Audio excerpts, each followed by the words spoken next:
Hello বন্ধুরা, আমি আজ তোমাদের সাথে শেয়ার করছি দারুণ স্বাদের একটা রেসিপি। তো এটা যেমন খেতেও খুব ভালো লাগে, দেখতেও কিন্তু তেমনি একদম ফাটাফাটি। তো আজ এই রেসিপিটা হচ্ছে খুবই কম উপকরণ দিয়ে এবং খুবই কম সময়ের মধ্যে একদম দুর্দান্ত স্বাদের একটা রেসিপি তোমাদের সাথে শেয়ার করছি। তো এই রেসিপিটা হচ্ছে চিকেন পকোড়া।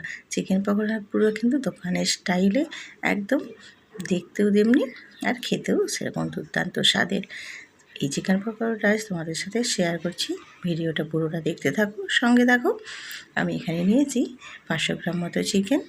তো তাতে আমি দিয়ে দিচ্ছি 2 টেবিল চামচ লবণ, আর দেবো 1 টেবিল চামচ এখানে ভিনিগার, আর দেবো আমি এখানে 1 টেবিল চামচ গোলমরিচের গুঁড়ো দিয়ে আমি এটা খুব ভালো করে ম্যারিনেট করে 1 ঘন্টার মতো রেস্টে রেখে দেব।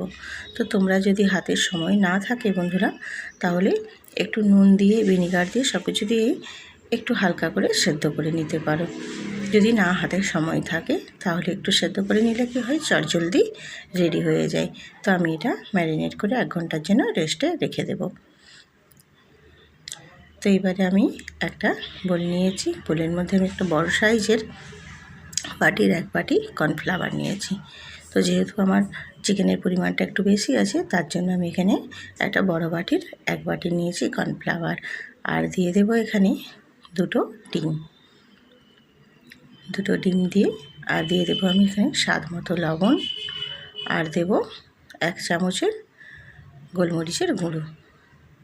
আর আমি কিন্তু এখানে বেশি কিছু কোনো মশলা ইউজ করব না। সবসময় সব ক্ষেত্রে মশলাটাও যেন ভালো লাগে না।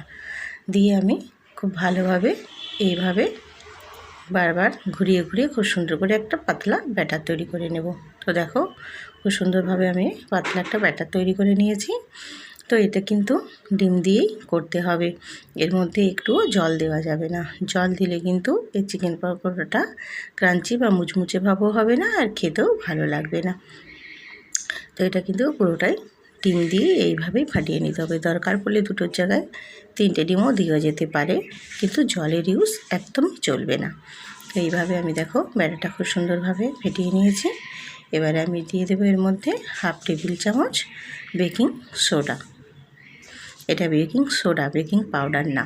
বেকিং সোডাটা দিয়েও আবার আমি খুব ভালোভাবে ফেটিয়ে নেব ব্যাটারটা। দিয়ে আমি ব্যাটারটা এক সাইডে রেখে দেব। দিয়ে একটা গ্যাসেতে কড়াই বসিয়ে আমি এখানে অল্প পরিমাণে একটু তেল দেব। তেল দিয়ে আর পেঁয়াজ আর কাঁচা লঙ্কা কুচি করে রাখাগুলো আমি একটু ভেজে নেব। তো পেঁয়াজ কাঁচা লঙ্কাটা কিন্তু খুব বেশি ভাজা যাবে না, জাস্ট একটু নেড়ে চেড়ে কালারটা চেঞ্জ হলেই তুলে নিতে হবে। জাস্ট যেন একটা মানে পেঁয়াজের কাঁচা ভাব বা কাঁচা গন্ধটা যেন চলে যায়। এই পর্যায়েই দেখো আমি পেঁয়াজটা ভেজেছি, এবারে আমি তুলে নেব। আর খুব বেশি আমি ফ্রাই করব না।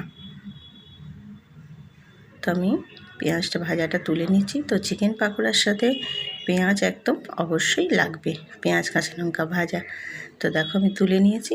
এবারে আমি কড়াইয়ের মধ্যে অনেকটা পরিমাণে তেল দিয়ে দেব, যেহেতু আমার পকোড়াটা ডুবো তেলে তো ভাজা হবে, তার জন্য। তো আমি দেখো এই ব্যাটারের মধ্যে কিছু চিকেন নিয়েছি, নিয়ে চিকেনগুলোকে আমি ব্যাটারের মধ্যে ডুবিয়ে, ওই তেলটা গরম হয়ে গেছে, ওই গরম তেলের মধ্যে এক এক করে ব্যাটারে ডুবিয়ে ছেড়ে দেব ফ্রাই করতে। তো দেখো আমি এইভাবে একটা একটা করে চিকেনকে ব্যাটারের মধ্যে ডুবিয়ে গরম তেলের মধ্যে ফ্রাই করতে দিয়ে দিচ্ছি। তো এইভাবে সব একটা একটা করে আমি চিকেনকে ডুবিয়ে ডুবিয়ে ফ্রাই করতে দিয়েছি। দিয়ে এবারে উল্টে পাল্টে দুটো সাইড খুব সুন্দর করে ভেজে নেব। দুটো সাইড খুব সুন্দর করে ভেজে নিলে কিন্তু একদম ক্রাঞ্চি মুচমুচে একদম চিকেন পকোড়া রেডি হয়ে যাবে। তো দেখো বন্ধুরা, এইভাবে একটু নেড়ে চেড়ে নিয়ে একটু লাল লাল করে ভেজে নিতে হবে। তো লাল লাল করে ভেজে তারপর এটা তুলে নিতে হবে। তো দেখলেন আমি একদম কম সময়ের মধ্যে কম উপকরণ দিয়েই একদম দোকানের স্টাইলে চিকেন পকোড়া রেডি করে নিচ্ছি। তো দেখো ঠিক এইভাবে এই পর্যায়ে লাল লাল মতো রেখে আমি এবার তুলে নিচ্ছি। তোমরা নিশ্চয় দেখে বুঝতে পারছো যে আমার চিকেন পকোড়াটা কতটাই সুন্দর হয়েছে। তো এইভাবে আমি বাকি সবগুলো ঠিক এইভাবেই একই প্রসেসে সব ভেজে নেব। উল্টে পাল্টে দুটো সাইড খুব সুন্দর করে ঠিক একই প্রসেসেই ভেজে নেব।